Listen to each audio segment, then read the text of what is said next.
রইল আজকের সবচেয়ে বড় 20টি প্রধান খবর। দেখে নিন এক নজরে আজকের হেডলাইনগুলি।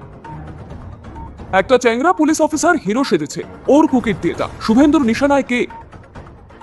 ক্ষমতা এসে আপনাদের 3 জনের বিরুদ্ধে ব্যবস্থা নেব, নির্বাচন কমিশনের 3 শীর্ষ অফিসারকে হুঁশিয়ারি রাহুলে। আদালতের রায়ের পর কাদের টাকা ফেরত দিতে হবে, চাকরিহারাদের ভবিষ্যৎই বা কি? সব আশা শেষ, 26,000 চাকরি বাতিল মামলায় রিভিউ পিটিশন খারিজ করল সুপ্রিম কোর্ট। আগামী লোকসভা নির্বাচনে রাহুল গান্ধীকে প্রধানমন্ত্রী করতে সর্বশক্তি দিয়ে কাজ করব বললেন তেজস্বী। 40 পেরোলে যুব সংগঠনে নয়, এক ব্যক্তি এক পদ চাইছে দল, বারাসতের বৈঠকে বললেন অভিষেক। নিজ পরীক্ষায় সারা দেশে প্রথম স্থান অধিকার করল আসানসোলের কল্যাণ। শ্বশুরকে বাবা সাজিয়ে ভোটার লিস্টে নাম, বনগাঁয় পঞ্চায়েতের কর্মী বাংলাদেশে অনুপ্রবেশকারী। বাঁকুড়া স্কুলের মধ্যেই মিলল শিক্ষকের দেহ, খুন নাকি আত্মহত্যা? আরও ছড়াচ্ছে ইঁদুর জ্বর, শিলিগুড়ি এবং তরাই ডুয়ার্সের আক্রান্তের খোঁজ, উদ্বেগ বাড়ছে উত্তরবঙ্গ মেডিকেলে। 126,000 ভোট, ফের কলকাতায় পুজো উদ্বোধনে অমিত শাহ। সন্দেশখালীতে বাস ও টোটোর মুখোমুখি সংঘর্ষ, মর্মান্তিক পথ দুর্ঘটনায় মৃত 2। রাতারাতি বিবেকানন্দের মূর্তি সরিয়ে মাথা তুলেছিল বিরিয়ানির দোকান, বিতর্কের মধ্যেই 3তলা বাড়িটা ভেঙে দিল পুরসভা। বৃষ্টিতে বিপর্যস্ত মুম্বাইয়ে বন্ধ স্কুল কলেজ, ব্যাহত রেল বিমান পরিষেবা, দুর্যোগের মহারাষ্ট্রে মৃত 12। একের পর এক ব্যবসায়ীকে ফোন, হাসপাতালের নাম করে বারংবার প্রতারণার ঘটনায় শোরগোল কালনায়। সিনেমায় সুযোগ দেওয়ার ফাঁদ, কসবায় তরুণীকে লাগাতার ধর্ষণে অভিযুক্ত 2 ব্যক্তি। বৃহস্পতি ও শুক্রতে বঙ্গে দুর্যোগের পূর্বাভাস, সমুদ্রে যেতে মানা মৎস্যজীবীদের। এসটিএফ জঙ্গিপুর পুলিশের যৌথ অভিযান, ফরাক্কায় উদ্ধার প্রায় 5 লক্ষ টাকার জাল ভারতীয় নোট, গ্রেপ্তার 2। তরুণীর খোঁজে খালে তল্লাশি চালাতে গিয়ে উদ্ধার যুবকের দেহ, আনন্দপুর নিখোঁজ কাণ্ডের নয়া মোড়। আপনাদের কাছে একটা অনুরোধ রইল, আমরা প্রতিদিন চেষ্টা করি আপনাদের জন্য সঠিক, সংক্ষিপ্ত এবং নিরপেক্ষ খবর পৌঁছে দিতে। আমাদের এই ছোট্ট চেষ্টাকে যদি আপনার ভালো লাগে তাহলে একটা লাইক দিয়ে পাশে থাকার বার্তা দিন। আপনার একটা লাইকই আমাদের আগামী দিনের অনুপ্রেরণা। এবার এক এক করে দেখে নেব বিস্তারিত খবর। এসএসসি নিয়োগ দুর্নীতি মামলায় ফের বড় ধাক্কা রাজ্যে। 26,000 চাকরি বাতিল মামলায় রিভিউ পিটিশন খারিজ করে দিল সুপ্রিম কোর্ট। রাজ্য সরকার এবং স্কুল সার্ভিস কমিশন অর্থাৎ এসএসসির পক্ষ থেকে পুনর্বিবেচনার আর্জি জানানো হয়েছিল। মঙ্গলবার বিচারপতি সঞ্জয় কুমার এবং বিচারপতি সতীশ চন্দ্র শর্মার বেঞ্চ জানিয়ে দেয় এই আর্জি গ্রহণযোগ্য নয়। শুধু রাজ্যই নয়, চাকরিহারা সহ একাধিক পক্ষের পুনর্বিবেচনার আবেদনও খারিজ হয়েছে। আদালত সাফ জানিয়ে দিয়েছে 2016 সালের পুরো প্যানেল বাতিল থাকবে এবং নতুন করে নিয়োগ প্রক্রিয়া শুরু করতে হবে। আদালতের পর্যবেক্ষণ, সিবিআই তদন্ত এবং বাগ কমিটির রিপোর্টে দুর্নীতির প্রমাণ মেলে। প্রকৃত ওএমআর শিট নেই, যোগ্য অযোগ্যদের পৃথক করা সম্ভব হয়নি, তাই প্যানেল টিকতে পারে না। উল্লেখ্য, এর আগে গত 3রা এপ্রিল সুপ্রিম কোর্টে গোটা প্যানেল বাতিল করেছিল। চাকরি হারান প্রায় 25,735 জন। তখনই আদালত জানায় অস্বচ্ছ নিয়োগ প্রক্রিয়া মেনে নেওয়াই যায় না। এই রায়ের পর ক্ষোভে ফেটে পড়েছেন চাকরিহারা প্রার্থীরা। তাদের প্রতিনিধি চিন্ময় মণ্ডল বলেন, আমাদের জীবন বিপন্ন, চোরেরা হাততালি দিচ্ছে অথচ কেউ শাস্তি পেল না। আইনজীবী বিকাশ রঞ্জন ভট্টাচার্যের অভিযোগ, পরিকল্পিতভাবে ওএমআর শিট নষ্ট করা হয়েছে, তাই রিভিউ খারিজ হওয়ারই কথা ছিল। সব মিলিয়ে রাজ্যের হাজার হাজার চাকরি প্রার্থী কার্যত অন্ধকারে। বিহারের মাটি থেকে আগামী লোকসভা ভোটে বিরোধী শিবিরের রণহুঙ্কার। সাসারাম থেকে রবিবার ভোটার অধিকার যাত্রা শুরু করলেন কংগ্রেস সাংসদ তথা লোকসভার বিরোধী দলনেতা রাহুল গান্ধী। 16 দিনের এই কর্মসূচি শুধুই রাজনৈতিক বার্তা নয়, গণতন্ত্র এবং সংবিধান রক্ষার এক আন্দোলন হিসেবেই দেখছেন কংগ্রেস নেতৃত্ব। যাত্রার প্রথম দিনে রাহুলের পাশে এসে দাঁড়ালেন আরজেডি নেতা তথা বিহারের প্রাক্তন উপমুখ্যমন্ত্রী তেজস্বী যাদব। তেজস্বীর স্পষ্ট বক্তব্য, দেশের মানুষের সমস্যার কথা নির্ভয়ে বলতে পারেন একমাত্র রাহুল গান্ধী। তাই বিরোধী জোট ইন্ডিয়ার লড়াই হবে তাকে সামনে রেখেই। আগামী লোকসভা নির্বাচনে রাহুলকে প্রধানমন্ত্রী করার জন্য সর্বাত্মক চেষ্টা চালাবে বিরোধী শিবির, জানালেন তিনি। একই সঙ্গে তার দাবি, বিজেপি সরকারকে পরাজিত করতে হলে সকল বিরোধী শক্তির ঐক্য অপরিহার্য। যুব সমাজ থেকে প্রান্তিক জনগোষ্ঠী সবাই এবার রাহুলের পাশে দাঁড়াবে বলে বিশ্বাস তেজস্বী। অন্যদিকে রাহুলের আহ্বান, এটি কেবলমাত্র কংগ্রেসের কর্মসূচি নয়, বরং প্রতিটি ভারতীয় নাগরিকের আন্দোলন। ভোটের অধিকার রক্ষার লড়াইয়ে মানুষকে সামিল হওয়ার ডাক দিলেন তিনি। বিরোধী শিবিরের দাবি, এই যাত্রাই আগামী দিনের লড়াইয়ের মূল শক্তি হয়ে উঠবে। বিধানসভা নির্বাচনকে সামনে রেখে ফের সংগঠনকে চাঙ্গা করতে ঝাঁপালো তৃণমূল কংগ্রেস। সর্বভারতীয় সাধারণ সম্পাদক অভিষেক বন্দ্যোপাধ্যায় মঙ্গলবার কামাক স্ট্রিটের দফতরে বারাসত এবং তমলুকের নেতাদের সঙ্গে বৈঠকে বসলেন। বারাসতের বৈঠকের শুরুতেই জ্যোতিপ্রিয় মল্লিকের শারীরিক অবস্থার খোঁজ নেন তিনি। এরপরেই দলের ভেতরে স্পষ্ট বার্তা দেন, 40 পার হলে যুব সংগঠনে আর জায়গা নয়, সেক্ষেত্রে মাদার সংগঠনের দায়িত্ব নিতে হবে। একই সঙ্গে এক ব্যক্তি দুই পদে নয় বলেও সাফ জানিয়ে দেন অভিষেক। তিনি জানান, প্রবীণ নবীনদের মধ্যে ভারসাম্য রেখেই মানুষের পাশে দাঁড়াতে হবে, গোষ্ঠীদ্বন্দ্ব বরদাস্ত করা হবে না। লোকসভায় ফল খারাপ হলেও বিধানসভায় 1 ইঞ্চি জমি বিজেপিকে ছাড়া যাবে না বলেও হুঁশিয়ারি দেন তিনি। তাই প্রত্যেক নেতাকর্মীকেই বাড়াতে হবে বলেই জনসংযোগ, প্রতি মুহূর্তে মানুষের পাশে থাকার নির্দেশ দেন তিনি। তমলুকের নেতৃত্বের সঙ্গেও এদিন বৈঠক করেন অভিষেক। লক্ষ্য একটাই, আগামী বিধানসভা ভোটে প্রতিটি আসন থেকে বিজেপিকে শূন্য করা। সংগঠনকে মজবুত করতে ব্লক স্তরের নেতাদের দেন গোপন টিপস, বিশেষ করে নন্দীগ্রাম নিয়ে আলাদা করে কৌশল ঠিক করার বার্তা দেন তিনি। পাশাপাশি আমাদের পাড়া আমাদের সমাধানের মতন প্রকল্পকে হাতিয়ার করে বুথে বুথে দলীয় কর্মসূচি জোরদার করার নির্দেশ দেন তৃণমূল সেনাপতি। নেট পরীক্ষায় সারা দেশে প্রথম স্থান অর্জন করল আসানসোলের কল্যাণ চট্টোপাধ্যায়। জে কে নগর খনি এলাকার বাসিন্দা কল্যাণ 720-র মধ্যে 686 নম্বর পেয়েছে। পদার্থবিদ্যা, রসায়ন এবং জীবনবিদ্যা 3 বিষয়ে 99% বেশি নম্বর তার ঝুলিতে। সূত্রের খবর, জুন মাসে ফল বেরোলেও র্যাঙ্ক আসেনি। পরে খাতা রিভিউ করালে নম্বর বেড়ে সে অল ইন্ডিয়া ফার্স্ট র্যাঙ্ক পায়। খবর জানাজানি হতে ভিড় জমে কল্যাণের বাড়িতে। শুভেচ্ছা জানাতে হাজির হন প্রাক্তন মেয়র জিতেন্দ্র তিওয়ারিও। কল্যাণ ইতিমধ্যে ভর্তি হয়েছে দিল্লির এইমস মেডিকেল কলেজে। ভবিষ্যতে এমবিবিএস পড়ে নিউরো সায়েন্স এমডি করতে চায় সে। খনি অঞ্চলের ছেলে কল্যাণের এই সাফল্যে খুশি গোটা পরিবার। বাবা ভৈরব চট্টোপাধ্যায় এসসিএল কর্মী, মা গৃহবধূ। ছোটবেলা থেকেই নিয়মানুবর্তিতা এবং একাগ্রই ছিল কল্যাণ। পরিবারের সহায়তায় সেই পরিশ্রম ফল দিয়েছে। জিতেন্দ্র তিওয়ারির দাবি, খনি এলাকার ইতিহাসে কল্যাণ এক নতুন দৃষ্টান্ত। আসানসোলই নয়, একদিন গোটা দেশের গর্ব হবে সে। ভবিষ্যতের লক্ষ্য দেশের অন্যতম সেরা নিউরো চিকিৎসক হওয়া।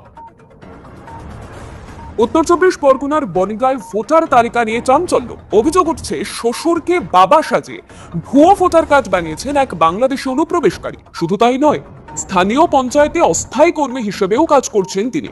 ঘটনাটি ঘটেছে সুন্দরপুর গ্রাম পঞ্চায়েত এলাকায়। অভিযোগের কেন্দ্রে রয়েছেন সাইদ হোসেন, বাসিন্দা 259 নম্বর বুথে। তার স্ত্রী সাবানা মণ্ডল ওই এলাকারই মেয়ে। অভিযোগ, বাংলাদেশ থেকে সীমান্ত পেরিয়ে দেশে ঢুকে সাবানাকে বিয়ে করেন সাইদ। এরপর শ্বশুর ওহিদুল মণ্ডলের নাম ব্যবহার করে দেশে পরিচয়পত্র জোগাড় করেন। ভোটার কার্ডে বাবার নামের জায়গায় রয়েছে শ্বশুরের নাম, এমনকি স্ত্রীর পরিচয়পত্রেও বাবার নাম ওহিদুল মণ্ডল। এই অভিযোগকে ঘিরে শুরু হয়েছে তীব্র রাজনৈতিক চর্চা। বিজেপির সরব হয়ে ভোটার তালিকা থেকে সাইদের নাম বাদ দেওয়ার দাবি তুলেছে। বাগদা 4 মণ্ডলীর সভাপতি সুমন অধিকারী বলেন, সাইদ বেআইনি অনুপ্রবেশকারী। তার বাংলাদেশের ভোটার কার্ড এবং টিকাকরণ কার্ড আমরা বিডিও অফিসে জমা দিয়েছি। অন্যদিকে সুন্দরপুর পঞ্চায়েত প্রধান কামরুল নাহার খা মণ্ডল জানিয়েছেন, প্রশাসন তদন্ত করে যা বলবে আমরা সেই অনুযায়ী ব্যবস্থা নেব। অভিযোগ সত্যি না মিথ্যে তা খতিয়ে দেখছে প্রশাসন। বাঁকুড়ার কালোপাথর বিনাপানি হাই স্কুলে অস্বাভাবিক মৃত্যু। মঙ্গলবার দুপুরে স্কুল ভবনের দোতলার এক শ্রেণী কক্ষ থেকে উদ্ধার হলো শিক্ষক উজ্জ্বল কুমার দাসের ঝুলন্ত দেহ। বাড়ি আইলকান্দি এলাকায়। সকালে তিনি যথারীতি স্কুলে আসেন, ক্লাসও নেন, কিন্তু টিফিনের পর স্কুল ছুটি হয়ে গেলেও তিনি বাড়ি ফেরেননি। সহকর্মীরা খোঁজ করতে গিয়ে দোতলার ঘরে ঝুলন্ত দেহ দেখতে পান। তড়ি ঘড়ি খবর দেওয়া হয় পুলিশে। মৃতদেহ ময়নাতদন্তে পাঠানো হয়েছে। ঘটনাকে কেন্দ্র করে শুরু হয়েছে জল্পনা। স্কুল কর্তৃপক্ষের দাবি, টিফিনের পরেই গলায় দড়ি দিয়ে আত্মঘাতী হন উজ্জ্বল বাবু। তার পরিবারের দাবি একেবারেই আলাদা। মৃত শিক্ষকের স্ত্রী আলোলিকা দাস চক্রবর্তী অতিরিক্ত দায়িত্বের চাপে দীর্ঘদিন ধরে তিনি মানসিকভাবে ভেঙে পড়েছিলেন বলে অভিযোগ আনেন। সহকর্মীদের একাংশের মতে পারিবারিক সমস্যায় আত্মঘাতী হওয়ার কারণ হতে পারে, যদিও নাম প্রকাশে অনিচ্ছুক অনেকেই মন্তব্য করতে নারাজ। ঘটনার পর থেকে ভারপ্রাপ্ত প্রধান শিক্ষক দীপক গঙ্গোপাধ্যায়ের সঙ্গে বারংবার যোগাযোগের চেষ্টা করেও সাড়া পাওয়া যায়নি। ফোন তোলা তো দূরের কথা, হোয়াটসঅ্যাপ বার্তারও উত্তর মেলেনি। এতে জল্পনা আরও ঘনীভূত হয়েছে। আত্মহত্যা নাকি অন্য কিছু, উত্তর খুঁজছে পুলিশ। উত্তরবঙ্গে বাড়ছে ল্যাপ্টোস্পাইরোসিস বা ইঁদুর জ্বরের দাপট। ফের উত্তরবঙ্গ মেডিকেল কলেজে এক ঝটকায় 15 জনের রিপোর্ট পজিটিভ এসেছে। আক্রান্তদের মধ্যে রয়েছেন শিলিগুড়ি, তরাই ডুয়ার্স এবং জলপাইগুড়ির বাসিন্দারা। বর্তমানে চিকিৎসাধীন 3 জনের মধ্যে একজন বাগডোগরার, তার বান্দার, একজন মেটেলির এবং আরেকজন রাজগঞ্জের। এর আগে মেডিকেল কলেজের চিকিৎসক আবাসনের এক ডাক্তারের 9 বছরের কন্যা আক্রান্ত হয়েছিল এই জ্বরে। ভিআরডিএল ল্যাব সূত্রে জানা গিয়েছে, শুধু জলপাইগুড়ি নয়, দার্জিলিং এবং উত্তর দিনাজপুর থেকেও আক্রান্তের খোঁজ মিলছে। গত 14 আগস্ট রাজগঞ্জ থেকে আসা নমুনায় 70 জনের রিপোর্ট পজিটিভ ছিল। 15 আগস্টে আরো 14 জন এবং 16 আগস্টে 6 জনের রিপোর্ট পজিটিভ আসে। সোমবারের নমুনাগুলি দেরিতে আসায় পরীক্ষা করা যায়নি। গতকাল নতুন আক্রান্ত 15 জনের মধ্যে 10 জন জলপাইগুড়ির বাসিন্দা। এছাড়া মাতৃগাড়ায় 2 জন, এনজেপিতে 1 জন, ফাঁসি দেওয়ায় 1 জন এবং মিরিকে 1 জন আক্রান্ত হয়েছেন। ক্রমাগত বাড়তে থাকা সংখ্যায় উদ্বিগ্ন স্বাস্থ্য ভবন। ছাব্বিশের বিধানসভা ভোটকে সামনে রেখে ফের বাংলায় পা রাখছেন কেন্দ্রীয় স্বরাষ্ট্রমন্ত্রী অমিত শাহ। 2023 সালে লোকসভা ভোটের আগে শেষবার এসেছিলেন তিনি। 2024-এ না এলেও এবারে 2025-এ দুর্গাপুজোয় ফের কলকাতায় আসছেন শাহ। রাজনৈতিক মহলের মতে বাংলার ভোট কৌশলে এবার পুজো মঞ্চকে বেছে নিচ্ছে বিজেপি। এরই মধ্যে সল্টলেক ইজেডসিসিতে বকলমে দলের উদ্যোগে দুর্গাপুজোর খুঁটি পুজো হয়ে গেছে। শাহের সফরের আগে প্রধানমন্ত্রী নরেন্দ্র মোদীর সাম্প্রতিক বাংলায় ভাষণে বারংবার মা দুর্গা এবং মা কালীর উল্লেখ ঘিরে জল্পনা ছড়ায়। বাঙালিয়ানা আঁকড়ে ধরেই কি ভোটে নামছে বিজেপি? বিজেপি সূত্রে খবর, মহালয়ার পরের দিন শাহ উদ্বোধন করবেন 3টি মণ্ডপ। এর মধ্যে রয়েছে উত্তর কলকাতার একটি বড় পুজো এবং সল্টলেক ইজেডসিসির পশ্চিমবঙ্গ সংস্কৃতি মঞ্চ এর আয়োজন। গত বছর একই সময় দুটি পুজো উদ্বোধন করেছিলেন দলের সর্বভারতীয় সভাপতি জেপি নাড্ডা। এবারে দায়িত্ব নিয়েছেন স্বয়ং স্বরাষ্ট্রমন্ত্রী। তবে রাজনৈতিক বাস্তব বলছে কলকাতার অধিকাংশ বড় পুজো কমিটি শাসক দল তৃণমূলের ঘনিষ্ঠ। দুর্গাপুজোকে আন্তর্জাতিক স্বীকৃতি এনে দিয়ে মমতা বন্দ্যোপাধ্যায় বাংলার পুজোকে বিশ্বের দরবারে পৌঁছে দিয়েছেন, এমনই মত শাসক দল শিবিরের। ফলে শাহের সফর ঘিরে রাজনৈতিক লড়াই যে আরো তীব্র হতে চলেছে তা বলাই বাহুল্য। উত্তর 24 পরগনার সন্দেশখালী থানার অন্তর্গত ধামাখালী রোডের রামপুর এলাকায় ভয়াবহ দুর্ঘটনা। মঙ্গলবার সকালে সরকারি বাসের সঙ্গে মুখোমুখি সংঘর্ষ হয় একটি যাত্রী বোঝাই টোটোর। ঘটনাস্থলেই প্রাণ হারান 2 যাত্রী। গুরুতর জখম এক যাত্রীকে আশঙ্কাজনক অবস্থায় ভর্তি করা হয়েছে ক্যানিং হাসপাতালে। স্থানীয় সূত্রে জানা গিয়েছে, ধামাখালী থেকে সরবেরিয়া যাচ্ছিল বাসটি। বিপরীত দিক থেকে আসা টোটোর সঙ্গে মুখোমুখি ধাক্কা লাগে। সঙ্গে সঙ্গে মৃত্যু হয় দুজনের। খবর পেয়ে পুলিশ ঘটনাস্থলে পৌঁছে দেহ উদ্ধার করে বসিরহাট জেলা হাসপাতালে পাঠায়। আহতদের চিকিৎসা চলছে। দুর্ঘটনার পর কিছুক্ষণ অবরুদ্ধ হয়ে যায় যান চলাচল। ক্ষোভে ফেটে পড়েন স্থানীয়রা। তাদের অভিযোগ, ওই এলাকায় স্পিড ব্রেকার না থাকায় প্রায়শই দুর্ঘটনা ঘটে। বিশেষ করে টোটো চলাচল করতে গিয়ে ধীর গতির কারণে প্রায়ই বিপদ বাড়ছে। পুলিশ বাস এবং টোটো আটক করেছে। চালকদের বয়ান রেকর্ড করা হয়েছে। আহত যাত্রীদের এবং প্রত্যক্ষদর্শীদের বক্তব্য নথিভুক্ত করেছে পুলিশ। জানা গেছে, ওই রাস্তায় যানবাহনের গতির উপর নজরদারি বাড়াতে আগামী দিনে সিসিটিভি বসানোর পরিকল্পনাও রয়েছে। বর্ধমান শহরে রাতারাতি গজিয়ে ওঠা বেআইনি 3তলা বিল্ডিং গুড়িয়ে দিল পৌরসভা। অভিযোগ, সরকারি জায়গায় কোনো অনুমোদন ছাড়াই তৈরি হয়েছিল বিশাল ভবন, যার 2টি তলায় বিরিয়ানির দোকান, উপরে ক্লাব ঘর। আরো বিস্ময়কর, ওই জায়গাতেই আগে ছিল স্বামী বিবেকানন্দের মূর্তি। অভিযোগ, মূর্তি সরিয়ে রাতারাতি দাঁড় করানো হয়েছিল ঝকঝকে 3তলা বাড়ি। ঘটনাস্থল বর্ধমানের পারবিহাতা সংলগ্ন তেলিপুকুর রোড। নেতাজি সংঘের 1তলা ক্লাব ঘরের পাশে উঠে গিয়েছিল নতুন বিল্ডিং। বারবার নোটিশ পাঠিয়েও ক্লাব কর্তৃপক্ষ কোনো সাড়া দেয়নি বলে অভিযোগ। শেষমেশ হাইকোর্ট পর্যন্ত গিয়েছিল বিষয়টি, কিন্তু তাতেও লাভ হয়নি। বাড়ি ভাঙার নির্দিষ্ট সময়সীমা বেঁধে দেওয়া হয় পৌরসভার তরফে। অবশেষে সময় ফুরোতে মঙ্গলবার বুলডোজার চালিয়ে গুড়িয়ে দেওয়া হয় অবৈধ নির্মাণ। পুরপ্রধান পরেশ সরকার তীব্র ক্ষোভ প্রকাশ করে বলেন, রাস্তার ধার থেকে বিবেকানন্দের মূর্তি সরিয়ে কিভাবে 3তলা বাড়ি বানানো যায়, কোনো প্ল্যান ছাড়াই এই অবৈধ কাজ হয়েছে। পৌরসভার আইন আধিকারিক তন্ময় তা জানান, পুরো প্রক্রিয়ায় বেআইনি ছিল। বাড়ি ভাঙার দৃশ্য দেখতে ভিড় জমে যায় আশেপাশের এলাকায়। অবৈধ নির্মাণের বিরুদ্ধে প্রশাসনের এই কড়া পদক্ষেপে স্বস্তি পেয়েছেন অনেকে। বছর ঘুরতে ফের বন্যা কবলিত বাণিজ্য নগরী মুম্বাই। সোমবার রাত থেকে লাগাতার ভারী বর্ষণে কার্যত থমকে গিয়েছে শহরের স্বাভাবিক ছন্দ। রাস্তাঘাট জলের তলায়, একাধিক এলাকায় যান চলাচল বন্ধ, বিপর্যস্ত লোকাল ট্রেন পরিষেবা। খারাপ আবহাওয়ার কারণে মুম্বাই বিমানবন্দরে নামতে পারেনি অন্তত 14টি বিমান। রাজ্য জুড়ে এখনো পর্যন্ত দুর্ঘটনাজনিত ঘটনায় প্রাণ হারিয়েছেন 12 জন। আবহাওয়া দপ্তর জানিয়েছে, আগামী 24 ঘন্টাতেও ভারী থেকে অতি ভারী বর্ষণ চলবে। গত 24 ঘন্টায় মুম্বাইয়ের কয়েকটি এলাকায় বৃষ্টিপাত হয়েছে 300 মিলিমিটারেরও বেশি। ইতিমধ্যে মুম্বাই, ঠানে এবং রায়গড়ে জারি হয়েছে লাল সতর্কতা। একাধিক জেলায় কমলা সতর্কতাও বলবৎ। প্রশাসনের কড়া নির্দেশ, জরুরি প্রয়োজন ছাড়া ঘর থেকে না বেরোনোর পরামর্শ শহরবাসীকে। অতিরিক্ত বৃষ্টির জেরে জুহু, ভার্সোভা, আকসা এবং গোড়াই সহ সমুদ্র সৈকতে প্রবেশ নিষিদ্ধ। টৈটুম্বুর নদীগুলি বিপদসীমার কাছাকাছি বইছে। স্কুল, অঙ্গনওয়াড়ি কেন্দ্র এবং কলেজে ছুটি ঘোষণা করেছে মহারাষ্ট্র সরকার। মঙ্গলবার থেকে ছুটি ঘোষণা হয়েছে মুম্বাই, ঠানে, পালঘর, রায়গড়, রত্নগিরি এবং সিন্ধুদুর্গে। এক বিবৃতিতে মুখ্যমন্ত্রী দেবেন্দ্র ফডনবিস জানিয়েছেন, 21শে আগস্ট পর্যন্ত মহারাষ্ট্রের অর্ধেক জেলার জন্য লাল এবং কমলা সতর্কতা বলবৎ থাকবে। সতর্কতা অবলম্বনে প্রশাসন এবং বিপর্যয় মোকাবিলা দপ্তর সর্বদা প্রস্তুত। সব মিলিয়ে রাজ্য জুড়ে উদ্বেগজনক পরিস্থিতি। কালনা মহকুমা হাসপাতালের নাম ভাঙিয়ে ফের প্রতারণার চেষ্টা। আগেও এই একই কৌশলে প্রতারকদের ফাঁদে পড়ে হুগলির এক স্কুটার ব্যবসায়ী খুইয়েছিলেন 19,500 টাকা। এবার টার্গেট করা হয় কালনা শহরের অ্যাকোয়াগার্ড ব্যবসায়ী সুমিত দত্তকে। তবে শেষ মুহূর্তে হাসপাতালের সহকারী সুপারের হস্তক্ষেপে বড় ক্ষতি থেকে রক্ষা পান তিনি। জানা গেছে সোমবার সুমিত বাবুর কাছে ফোন আসে, বলা হয় কালনা মহকুমা হাসপাতালের সুপারের পক্ষ থেকে 45টি অ্যাকোয়াগার্ড প্রয়োজন, সঙ্গে দেওয়া হয় একটি ব্যাংক অ্যাকাউন্ট নম্বর, টাকা জমা দেওয়ার তাগিদও দেওয়া হয়। সন্দেহ হওয়ায় সুমিতবাবু বিষয়টি জানালে সহকারী সুপার গৌতম বিশ্বাস স্পষ্ট জানান হাসপাতালের পক্ষ থেকে এমন কোনো নির্দেশ দেওয়া হয়নি। তখনই বুঝে যান প্রতারণার ফাঁদেই পড়তে যাচ্ছিলেন তিনি। সুমিতবাবু বলেন এর আগেও মায়াপুর ইস্কনের নাম করে তার কাছে ভুয়ো ফোন এসেছিল, তাই এবার আর ভুল করেননি, দ্রুত থানায় অভিযোগ দায়ের করবেন বলেও জানিয়েছেন তিনি। সহকারী সুপার গৌতম বিশ্বাস জানান এর আগেও হাসপাতালে সুপারের নাম ব্যবহার করে এক ব্যবসায়ীর কাছ থেকে প্রায় 20,000 টাকা হাতিয়ে নেওয়া হয়েছিল। এবারের ঘটনায় থানায় জানানো হয়েছে। ফের কাস্টিং কাউচে অভিযোগে সরগরম টলিউড। কসবার এক তরুণী মডেলের অভিযোগ, সিনেমায় সুযোগ পাইয়ে দেওয়ার নাম করে তার উপর একাধিকবার অত্যাচার চালানো হয়েছে। ঘটনার সূত্রপাত 2023 সালে।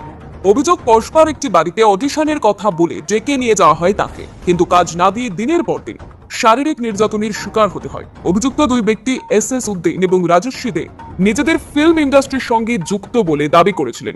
অবশেষে সাহস সঞ্চয় করে গত 18ই অগস্ট রাতে কসবা থানায় লিখিত অভিযোগ দায়ের করেন নির্যাতিতা। পুলিশ সূত্রে খবর, ভারতীয় ন্যায় সংহিতার 64, 351-2 এবং 61-2 ধারায় মামলা রুজু হয়েছে। ইতিমধ্যে ঘটনার তদন্ত শুরু করেছে কসবা থানার পুলিশ। টলিউডে এর আগে একাধিকবার কাস্টিং কাউচের অভিযোগ উঠেছে। অভিযোগকারীর দাবি, কাজের স্বপ্ন দেখেই ফাঁদ পাতা হয়েছিল তার জন্য। নতুন করে এই ঘটনার সামনে আসায় চলচ্চিত্র জগতে ফের চাঞ্চল্য ছড়িয়েছে। আগামী কয়েকদিন রাজ্য জুড়ে বর্ষার দাপট বজায় থাকবে। আলিপুর আবহাওয়া দপ্তরের পূর্বাঞ্চলের অধিকর্তা সোমনাথ দত্ত জানিয়েছেন কলকাতার আকাশ মেঘাচ্ছন্ন থাকবে এবং প্রায় প্রতিদিনই 2-1 পশলা বৃষ্টি নামবে। সর্বোচ্চ তাপমাত্রা থাকবে 29 থেকে 32 ডিগ্রির আশেপাশে, আর সর্বনিম্ন 25 থেকে 27 ডিগ্রি। মঙ্গলবার দক্ষিণবঙ্গের পশ্চিম এবং পূর্ব মেদিনীপুর, দক্ষিণ 24 পরগনা সহ একাধিক জেলায় হালকা থেকে মাঝারি বৃষ্টি হবে। উত্তরবঙ্গের 5টি জেলাতেও একই পরিস্থিতি। মঙ্গলবার জলপাইগুড়ি এবং আলিপুরদুয়ারে ভারী বৃষ্টির পূর্বাভাস রয়েছে। এদিন কলকাতা সহ বেশ কিছু জেলায় ঘন্টায় 30 থেকে 40 কিমি বেগে ঝোড়ো হাওয়ার সঙ্গে বৃষ্টির সম্ভাবনা। বুধবার দক্ষিণবঙ্গের নদিয়া এবং 24 পরগনায় ভারী বৃষ্টি হতে পারে। উত্তরবঙ্গের কালিম্পং, জলপাইগুড়ি এবং আলিপুরদুয়ারেও ঝোড়ো হাওয়ার সঙ্গে বৃষ্টিপাত চলবে। বৃহস্পতিবার পূর্ব বর্ধমান এবং 24 পরগনায় ভারী বৃষ্টির সম্ভাবনা রয়েছে। 22 অগস্ট শুক্রবার দক্ষিণবঙ্গের প্রায় সব জেলায় ঝড় বৃষ্টি হবে। পূর্ব এবং পশ্চিম মেদিনীপুর এবং নদিয়াতে বিক্ষিপ্তভাবে ভারী বৃষ্টির সম্ভাবনা। এদিন উত্তরবঙ্গের জলপাইগুড়িতেও ভারী বৃষ্টি হতে পারে। মৎস্যজীবীদের সতর্ক করে বলা হয়েছে 22 এবং 23 অগস্ট উত্তর বঙ্গোপসাগরে মাছ ধরতে যাওয়া একেবারেই উচিত নয়। বাজারে ছড়িয়ে দেওয়ার আগে প্রচুর সংখ্যক জাল নোট সহ পুলিশের জালে ভিন রাজ্যের দুই কারবারি। মঙ্গলবার মুর্শিদাবাদ জেলার ফরাক্কায় তাদের পাকড়াও করে পুলিশ। জানা গিয়েছে গোপন সূত্রে পাওয়া খবরের ভিত্তিতে এদিন ফরাক্কায় যৌথ অভিযান চালায় কলকাতা পুলিশের STF এবং জঙ্গিপুর পুলিশ জেলার ক্রাইম কন্ট্রোল ইউনিট। সেখানে পুলিশ দুই সন্দেহভাজন যুবককে আটক করে তল্লাশি চালায়। তাদের হেফাজত থেকে উদ্ধার হয় বিপুল সংখ্যক জাল ভারতীয় নোট। পুলিশ জানিয়েছে ধৃতের নাম খলিফ শেখ, তার বাড়ি ঝাড়খণ্ড। অপরজন মোহাম্মদ জাফর, তিনি বেঙ্গালুরুর বাসিন্দা। এদের হেফাজত থেকে উদ্ধার হয়েছে জাল 4,97,500 টাকা। কুখ্যাত এই দুই জাল নোটের কারবারি খলিফ এবং জাফর দিন কয়েক আগেই উত্তরবঙ্গ থেকে এজেন্টের মাধ্যমে ওই জাল নোটগুলি সংগ্রহ করে, এরপর সেগুলি অন্যত্র ছড়িয়ে দেওয়ার পরিকল্পনাই করেছিল। তার আগে তাদের ধাওয়া করে ধরে ফেলা হয়। এমনকি পুলিশকে দেখে তারা রীতিমতো প্রতিরোধ করার চেষ্টা করে। এই ছিল আজকের 20 অগস্টের সবচেয়ে গুরুত্বপূর্ণ খবর। ভালো লাগলে ভিডিওটি শেয়ার করুন এবং চ্যানেলটি সাবস্ক্রাইব করতে ভুলবেন না।